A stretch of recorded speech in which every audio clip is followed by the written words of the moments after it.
রাধে। প্রিয় ভক্ত, এই মুহূর্তে আমরা রয়েছি বৃন্দাবনের আলতা পাহাড়ি। আজ আমরা আলতা পাহাড়ির অনেক সুন্দর মধুর লীলাভূমিকে দর্শন করব। এই স্থানে রাধারানীর অনেক লীলা রয়েছে, সেই লীলাকে এখন আমরা দর্শন করব। এই স্থানে একবার রাধারানী তার চরণের আলতা ধুয়েছিল, আর তার আলতা ধোয়ার জল এখানে এখনও পাথরে রাধারানীর শ্রীচরণের আলতা লেগে আছে। সেই 5000 বছর পুরানো রাধারানীর শ্রীচরণের আলতা এখনও লেগে আছে এই আলতা পাহাড়িতে। তাই তো এই পাহাড়ের নাম হলো আলতা পাহাড়ি, যেহেতু রাধারানীর সেই চিন্ময় চরণের আলতা লেগেছিল, আর সেই আলতার রং এখনও রয়েছে। দেখুন প্রিয় ভক্ত, ওই যে সেই অপ্রাকৃত স্থানটি, এই স্থানে সেই আলতার চিহ্ন এখনও রয়েছে। এবং এই পাহাড়ে অনেক অনেক লীলা রয়েছে, সেই এক একটি লীলাকে আমরা দর্শন করব। প্রিয় ভক্ত, দেখুন এই স্থানে কত সুন্দর আলতার চিহ্ন এখনও আছে। এই হলো রাধারানীর চরণের আলতার চিহ্ন। এখন আমরা এই পাহাড়ের উপরে যাব। এই পাহাড়ের উপরে আরও অনেক দর্শন রয়েছে। ভগবান শ্রীকৃষ্ণের চরণ চিহ্ন রয়েছে, রাধারানীর ওড়নার চিহ্ন রয়েছে, এবং ভগবান শ্রীকৃষ্ণ সখাদের নিয়ে যে পাত্রে প্রসাদ পেত সেই পাত্রের চিহ্ন রয়েছে। তো পাহাড়ের উপরে এখন আমরা যাব। দেখুন প্রিয় ভক্ত, এই সেই দুর্লভ স্থানটি। এই স্থানকে দর্শন করে আমরা পাহাড়ের উপরে যাব। এটাকে বলা হয় চিত্রশিলা। আর আগে রয়েছে বিচিত্রশিলা। উপরে রয়েছে 56 কাটোরা। হ্যাঁ, চুন্দুরি শিলা মানে চুন্নি চন্ন। তো এখন আমরা সেই বিচিত্র শিলাকে দর্শন করব। ব্রজবাসী প্রভু এখানকার কিছু আমাদের দেখাবেন। হ্যাঁ বলিए। बामन द्वासी आती है ना। हाँ, भादों में बामन द्वासी। हाँ, भादों में बामन द्वासी के दिन ललिता जी की और कृष्ण की शादी होती है। अच्छा, हाँ, तो वहाँ के चिन्ह यहाँ में मौजूद है। तो ये तो मेहंदी के चिन्ह है। हाँ, ये मेहंदी। हाँ जी, मेहंदी चिन्ह। हाँ, और ये बंसी। बांसुरी चिन्ह। हाँ, श्री चिन्ह। हाँ, और ये जुगल जोड़ी छोटे रूप में, बाला रूप में। अच्छा, जुगलजरी। हाँ, और ये कटारी है। कटारी, अच्छा। कटार रहती है ना, शादी के टाइम पे लड़का पे। हाँ जी। और ये कृष्ण के चरण है, ये राधा के चरण है। এই রাধারানীর চরণ চিহ্ন আর এখানে কৃষ্ণ চরণ চিহ্ন। और ও হো হো, ये मुकुट है। আচ্ছা। তো এখানে খুব দুর্লভ লীলা হয়েছে। हाँ, জয় হোক প্রভু আপকা। তো এখন আমরা সেই বিচিত্র শিলাকে দর্শন করব। প্রিয় ভক্ত, এখানে রয়েছে বিচিত্র শিলা। ব্রজবাসী প্রভুজি বলল ওখানকার লীলা, উনি এখানেই থাকে, তাই এখানকার কথা শোনালো। তো ব্রজবাসীদের থেকে আমাদের শুনতে হয়, তাই আমরা শুনেছি, কারণ এরা ভগবানের খুব প্রিয়। তো এখন আমি যাচ্ছি এই বিচিত্র শিলার কাছে। এখানে রয়েছে বিচিত্র শিলা।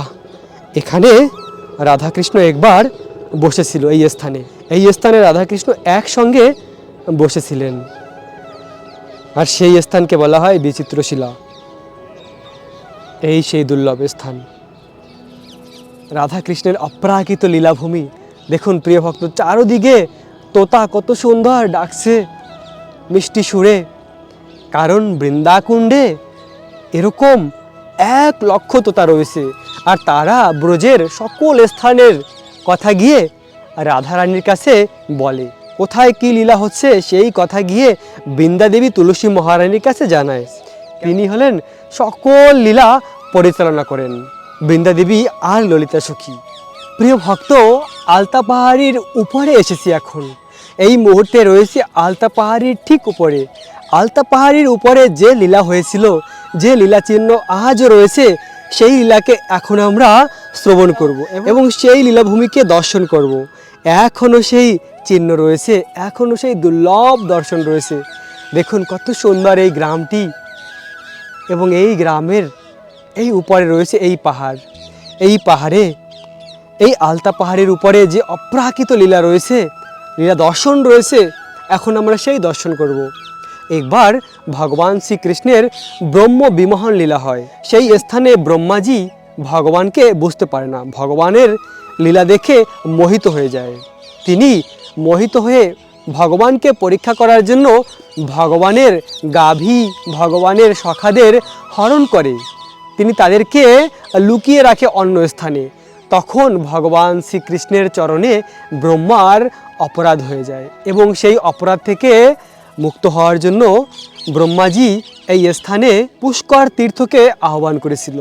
এই স্থানে ব্রহ্মাজি পুষ্করকে আহ্বান করে সেই পুষ্করের পবিত্র জল দিয়ে ভগবান শ্রীকৃষ্ণের চরণ অভিষেক করেছিল। ভগবানের চরণ অভিষেক করার পরে এই স্থানে সেই পুষ্কর প্রকাটিত হয়েছিল। একটি সময় ছিল যে সময় এই স্থানে পুষ্কর ছিল, এই স্থানেই সেই পুষ্কর বহিত হতো, আর এই পুষ্করকে স্বয়ং ব্রহ্মাজি প্রকাটিত করেছিল। তো ভগবানের লীলা বিভিন্নভাবে এই লীলা হয়। যদিও ব্রহ্মাজি, শিবজি এরা সকলে ভগবানের মহান ভক্ত, তো বিভিন্ন লীলাস্থলে বিভিন্ন কিছু করে থাকে, তো এটা ভগবানের ইচ্ছার মাধ্যমে হয়ে থাকে। তো একটি সময় ছিল এই স্থান থেকে পুষ্করের জল বহিত হতো, এই স্থান থেকে পুষ্করের জল বহিত হতো, আর রাধারানীর চরণের আলতা ধুয়ে সেই আলতা বহিত হতো এই পাহাড় থেকে। ওই হলো নিচে যে স্থানকে আমরা দর্শন করে এসেছি, যে স্থানে এখনও সে আলতার চিহ্ন রয়েছে। তো যখন ব্রহ্মাজি 1 বছর ভগবান শ্রীকৃষ্ণের গাভী আর তার সখাদের হরণ করেছিল, অন্য স্থানে লুকিয়ে রেখেছিল, সেই সময় ভগবান শ্রীকৃষ্ণ নিজেকে 1 বছরের জন্য প্রকাশিত করেছিল। কৃষ্ণ নিজেকে প্রকাশ করেছিল। যত সখা ছিল ব্রজের, সেই সখা হলো কৃষ্ণ। কিভাবে না, সেই সখারা যেমনটি ছিল তেমনটি কৃষ্ণ নিজেকে প্রকাশিত করেছিল। আর এর মাধ্যমে ওই 1 বছর ব্রজের সকল সখা ছিল কৃষ্ণ। আর ওই বছর পূর্ণমাসী সকলকে বলেছিল যে এই বছর খুব শুভ, তো তোমরা এই বছর সকল গোপিকাদের বিবাহ দিয়ে দাও। আর তখন কৃষ্ণের সঙ্গেই সকল গোপিকাদের বিবাহ হয়েছিল। তো এই স্থানে প্রতি বছর কৃষ্ণ আর ললিতা সখীর বিবাহ উৎসব উদযাপিত করা হয়। দেখুন প্রিয় ভক্ত, এই স্থানে তো অনেকেই প্রশ্ন করতে পারে যে ললিতা সখীর সঙ্গে কৃষ্ণের বিবাহ কবে হলো। এটার উত্তর হলো এই যে ওই যে বছর সকল গোপিকাদের ব্রজের বিবাহ হয়েছিল, ললিতা সখীর যার সঙ্গে বিবাহ হয়েছিল ও কৃষ্ণই ছিল, আর কেউ নয়। তো রাধা অষ্টমীর 4 দিন পরেই এই স্থানে কৃষ্ণ আর ললিতা সখীর বিবাহ অনুষ্ঠান হয় এই স্থানে, এবং অনেক সেই আনন্দ হয়। এই সেই দুর্লভ স্থান, যে স্থানে রাধারানীর চরণ চিহ্ন আজ রয়েছে এবং রাধারানীর সেই চরণের আলতা লেগে আছে এই স্থানে। তো প্রিয় ভক্ত, এই পাহাড়ের উপরে আমরা দর্শন করেছি ব্রহ্মাজি যে স্থানে পুষ্কর তীর্থকে আহ্বান করেছিল, প্রকাটিত করেছিল। একটি সময় এই স্থানে পুষ্কর তীর্থ ছিল এবং এই পাহাড়ের ওই দিকে আরও দর্শন রয়েছে। এখন আমরা ওই দিকটায় যাব। ওই পাহাড়ের ওই দিকটায় যে লীলা রয়েছে, এখন আমরা সেই লীলাকে দর্শন করব। অপ্রাকৃত লীলা রয়েছে। ভগবান শ্রীকৃষ্ণ তার সখাদের নিয়ে একসঙ্গে একটি স্থানে বসে বনভোজন করেছিল, পিকনিক করেছিল। কৃষ্ণ সখাদের নিয়ে একসঙ্গে প্রসাদ পেয়েছিল। ভগবান কৃষ্ণ প্রতিদিন বৃন্দাবনের বিভিন্ন বনে বনে গিয়ে গাভীদের পালন করে, আর সখারা সঙ্গে করে যা কিছু নিয়ে আসে একটি স্থানে বসে সেই প্রসাদ আস্বাদন করে। যশোদা মাও কৃষ্ণকে অনেক কিছু বানিয়ে দিত। যশোদা মা সুগন্ধিত দুধ দিয়ে কৃষ্ণের জন্য অনেক রকমের ননি, মাখন, মিঠা বানাতো, আর সে সকল বানিয়ে কৃষ্ণকে দিয়ে দিত। প্রাতকালে যখন সকালবেলা কৃষ্ণ লীলা করার জন্য বৃন্দাবনের বনে যেত, সেই সময় মা যশোদা সব কিছু কৃষ্ণকে দিয়ে দিত। তো মা যশোদা কৃষ্ণের জন্য এভাবে প্রেম ভরে ননি মাখন বানাতো, আর কৃষ্ণ বনের মধ্যে এসে সখাদের নিয়ে সেই সব কিছু আস্বাদন করত। প্রিয় ভক্ত, এই মুহূর্তে এসে পৌঁছেছি সেই দুর্লভ স্থান, যে স্থানে আজও সেই 5000 বছর পুরানো রাধারানীর ওড়নার চিহ্ন রয়েছে। হিন্দিতে বলা হয় চুন্নি। তো সেই রাধারানীর ওড়নার চিহ্ন রয়েছে। রাধারানীর ওড়না একবার এই স্থানে লেগেছিল, এই পাথরে। এই পাথরে আজও রাধারানীর সেই অপ্রাকৃত চিন্ময় ওড়নার চিহ্ন এখনও রয়েছে। যেহেতু রাধারানীর প্রতিটি বস্তু চিন্ময়, অপ্রাকৃত, তাই তো সেই বস্তুর সঙ্গে যা কিছু স্পর্শ করে তা এখনও রয়েছে। দেখুন প্রিয় ভক্ত, এই যে চিহ্ন রয়েছে এ রাধারানীর শ্রী ওড়নার চিহ্ন, রাধারানীর অপ্রাকৃত ওড়নার চিহ্ন আজও রয়েছে। ভেবে দেখুন কত সুন্দর এই লীলাভূমি, এই লীলা চিহ্ন। আহা, এবং আরও অনেক রকমের কিছু চিহ্নিত রয়েছে এই স্থানে। আর এখান থেকে ওই যে দূরে প্রিয় ভক্ত, এ হলো রাধারানীর শ্রীমহল, বিশ্বভানু নন্দিনীর শ্রীমহল। এই পাহাড়ের উপরে ব্রহ্মাজি নিজেকে পাহাড় বানিয়েছে। ব্রহ্মাজি নিজের শরীরকে পাহাড় বানিয়েছে কেন? না রাধারানীর সেবা করার জন্য। ব্রহ্মাজি এই বার্সনা গ্রামে নিজেকে পাহাড় বানিয়েছে রাধারানীর সেবা করার জন্য। শিবজি নন্দগ্রামে নিজেকে পাহাড় বানিয়েছে, নন্দীশ্বর পাহাড়, আর ওই পাহাড়ের উপরে নন্দ ভবন রয়েছে।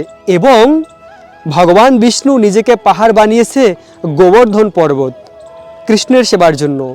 সেই গোবর্ধনের তলাটিতে গিয়ে ভগবান শ্রীকৃষ্ণ তার সখাদের নিয়ে অনেক লীলা করেছে। গোবর্ধনের ফল ফুল, ঝর্ণার জল, এই সব কিছু দিয়ে ভগবানের সেবা করেছে।